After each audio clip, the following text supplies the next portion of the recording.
La routine est à la base même d'une si grande partie de ce que nous faisons dans la vie. Nous nous levons le matin, nous prenons une douche, nous déjeunons et nous nous rendons au travail. Nous ne portons pas vraiment attention à toutes les activités qui font partie de notre routine quotidienne.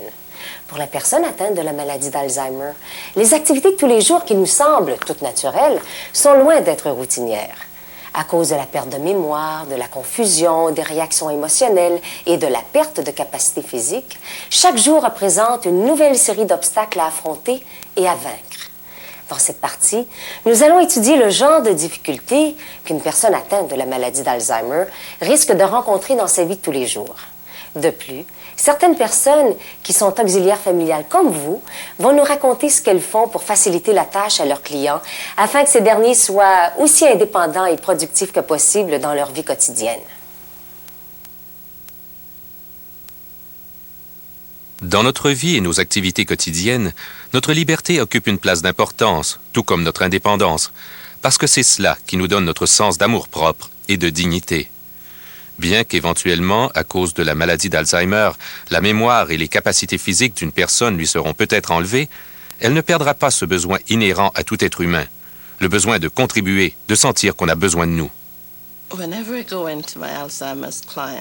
Lorsque je visite mon client atteint de la maladie d'Alzheimer, d'abord je me présente, je lui demande aussi son nom, bien que je le sache, je lui dis quel jour on est, une conversation bien légère, quoi. Une ou deux choses à la fois, ce que nous allons faire pour 1 heure ou 2, et puis après, on verra. Lorsque j'ai commencé à travailler auprès de ma cliente atteinte de la maladie d'Alzheimer, ça a pris plusieurs mois avant de gagner sa confiance et de vraiment communiquer ouvertement avec elle. Par exemple, lors de mes premières visites, elle ne me laissait pas regarder le courrier. Elle se dépêchait à prendre le courrier de la boîte aux lettres et courait à l'étage pour le cacher, afin que je ne le trouve pas. Maintenant que nous sommes habitués l'une à l'autre, elle va mettre le courrier sur la table de la salle à manger et elle va me demander mon avis sur certaines choses qu'elle a reçues par la poste. Donc, après, je dirais 6 mois, nous sommes devenus de très bonnes amies. Être flexible et prêt à s'adapter au changement des capacités du client, c'est essentiel pour maintenir une bonne relation. On peut énormément diminuer les risques de confusion ou de réactions émotionnelles de la part de la personne atteinte de la maladie d'Alzheimer en choisissant des tâches et des activités simples. Certaines des activités les plus courantes sont celles qui font partie du quotidien. D'abord, pour commencer, pour la journée, on leur demande d'aller brosser leurs dents et de s'occuper de leur hygiène personnelle. On les aide dans cette routine-là aussi, qui est une routine finalement. Et après ça, on prépare les repas avec eux. On voit ce qu'ils ont envie de manger pour la journée. On consulte leur goût du jour. Les activités quotidiennes auxquelles je fais participer ma cliente commencent dans la chambre à coucher. On fait lentement le lit ensemble. Il faut être très patient et même si elle ne le fait pas comme il ne faut pas se décourager parce que c'est à ça qu'il faut s'attendre avec cette maladie. Lorsque c'est le temps de s'habiller, parfois le client va choisir ses vêtements lui-même et choisira ce qu'il voudra. Puis, à un moment donné, il ne sait plus ce qu'il veut. Donc, avec le temps, vous savez ce qu'il aime et ce qu'il n'aime pas. Alors, vous choisissez quelque chose que vous savez lui plaira. Les vêtements d'une personne atteinte de la maladie d'Alzheimer doivent être très simples. Pas de boutons, car ils ont de la difficulté à boutonner. Donc, vous trouvez un vêtement à fermeture à glissière ou qu'on enfile par-dessus la tête. Ils pourront ainsi aider à s'habiller. L'heure des repas peut entraîner de la confusion chez le client qui a oublié comment cuisiner, utiliser les ustensiles ou même comment manger correctement.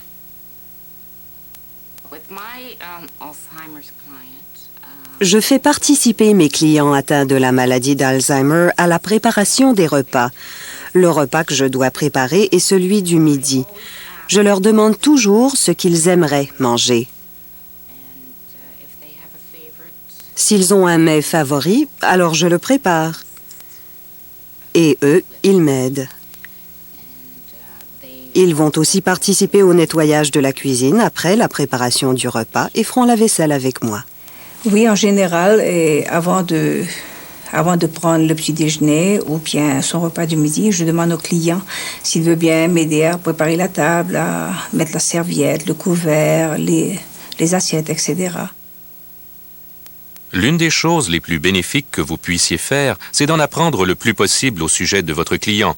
Comment était leur vie avant la maladie d'Alzheimer? Qu'est-ce qui était important pour eux? Il est important de connaître les antécédents de ma cliente parce qu'ainsi je peux comprendre d'où elle vient. Et je suis plus en mesure de faire face à n'importe quelle situation qui peut survenir. Par exemple, une épouse et mère de famille peut devenir très amère envers moi si j'essaie de lui aider. Donc, ce que j'essaie de faire, c'est de lui demander à elle de m'aider. Ainsi, elle a l'impression qu'elle a encore un rôle à jouer et elle sera peut-être moins fâchée ou amère envers une auxiliaire familiale qui viendrait l'aider. Il y en a qui aiment regarder les albums de famille, disons les photos. Il y a d'autres qui peut-être écoutent la musique ou bien regarder la télé, ou ils aiment aller faire des promenades, sortir. Il y a aussi d'autres personnes qui aiment jouer aux cartes. Ça dépend de ce qu'ils ont aimé, ce qu'ils aiment encore, mais il faut savoir qu'on peut découvrir à travers la famille, en posant des questions. Et on essaie de les faire participer le plus possible pour qu'ils aient du plaisir. Les bienfaits de faire régulièrement de l'exercice sont innombrables. Cela aide à soulager le stress, à refaire le plein d'énergie. Pour la personne atteinte de la maladie d'Alzheimer, cela peut la calmer et la relaxer tout en lui offrant un sentiment de satisfaction et d'accomplissement. Ils adorent faire des promenades. Ils adorent sortir dehors et bouger. L'air frais, le mouvement, l'exercice, c'est très, très bon pour eux. Nous faisons ensemble plusieurs activités simples, comme s'occuper du potager dans la cour arrière, arroser les fleurs, arroser le gazon devant la maison. Ce sont toutes des activités que nous faisons ensemble. On plante aussi des fleurs ensemble. Le printemps dernier, la famille, les filles, ont acheté plusieurs plantes. Et on s'est tous les deux retrouvés à quatre pattes à planter les fleurs ensemble. Lorsque vos clients participent à vos tâches quotidiennes, cela les aide à être plus conscients de ce qui se passe autour d'eux. Vous ne travaillerez probablement pas aussi vite, mais il est important de vous rappeler que votre rôle est d'aider votre client à compenser pour ses pertes de capacité. En le faisant participer à vos activités, vous lui donnez un but et une responsabilité, et cela est très important pour lui. Lorsque je demande à mes clients atteints de la maladie d'Alzheimer d'accomplir une tâche, ils ne le font pas toujours. Donc, je leur demande de bien vouloir me tenir compagnie pendant que je fais le lavage ou que je prépare le dîner, et ils m'accordent un certain temps. Ils vont m'aider pendant un certain temps, comme par exemple pour le lavage, ils vont m'allouer 10 minutes. Donc, ils vont m'accompagner le temps de mettre le linge dans la laveuse, puis nous revenons à l'étage, car je n'ai jamais seul mes clients atteints de la maladie d'Alzheimer. Faire les lits, laver la vaisselle, plier le linge, ce sont des activités qu'ils ont vu faire souvent. Et même s'ils ne le font pas parfaitement, je les laisse faire comme ils veulent ce jour-là. Certains jours sont meilleurs que d'autres. Cela dépend de leur humeur. Parfois, ils sont très agressifs et ils ne veulent pas du tout coopérer. Il faut s'attendre à cela. Et nous le savons. L'une des activités quotidiennes les plus difficiles sera peut-être de donner le bain à votre client et de l'habiller. Faites en sorte que cette activité soit positive et le moins stressante possible en suivant une routine aussi souvent que possible et en créant une atmosphère relaxante pour votre client. L'une des premières choses que je fais, c'est de demander à la famille quelle est la routine que la cliente a déjà. Elle préfère peut-être s'habiller dans la salle de bain après son bain ou elle préfère enfiler sa robe de chambre. Lorsque la routine est établie, en général, je lui explique étape par étape ce que je fais. Parce que, par exemple, si elle est dans le bain, même sur un petit banc, et que vous faites couler l'eau, parfois le bruit de l'eau suffit à la contrarier, et elle peut devenir confuse. Donc, j'explique tout, étape par étape. Et cela aide à éliminer la confusion que la cliente peut avoir, parce que c'est une étrangère qui lui donne le bain, et elle n'aime peut-être pas cela. Si elle résiste encore, alors je lui suggère un bain à l'éponge. Et si elle résiste aussi à cela, alors je lui propose de nouveau plus tard, encore après avoir établi un rapport avec elle. Vous n'avez pas à être occupé à chaque minute de la journée avec une activité différente. Prenez le temps de vous asseoir avec votre client, de relaxer et de parler ensemble. C'est comme une bonne relation entre nous, nous sommes des amis. Alors, moi je l'aide et lui il fait la même chose pour moi. Et c'est comme ça qu'on s'entend bien. Lorsqu'il me regarde dans les yeux et qu'il me fait un petit sourire, alors je sais que nous avons établi un contact, mon client et moi. Nous avons tous nos propres habitudes. Nous sommes à l'aise dans notre routine, sécures, sachant que les choses vont être les mêmes jusqu'à ce que nous en décidions autrement. Parfois, le client atteint de la maladie d'Alzheimer ne contrôle pas les changements qui se produisent dans sa vie. Et les changements qui surviennent dans sa routine peuvent être non seulement dérangeants, mais ils peuvent aussi être effrayants. Lorsque je me prépare à partir en vacances, je vais d'abord en informer la famille et leur donner les dates précises de départ et de retour. Puis, je vais en parler à mon client atteint de la maladie d'Alzheimer. Je vais lui répéter tous les jours que je pars en vacances. Je lui donne ma date de départ ainsi que ma date de retour et nous allons aussi les inscrire au calendrier. Donc, à tous les jours, je vais dire à mon client que je serai parti de telle à telle date et que je serai de retour à telle date.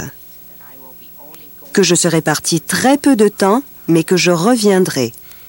Il faut constamment répéter, répéter, répéter.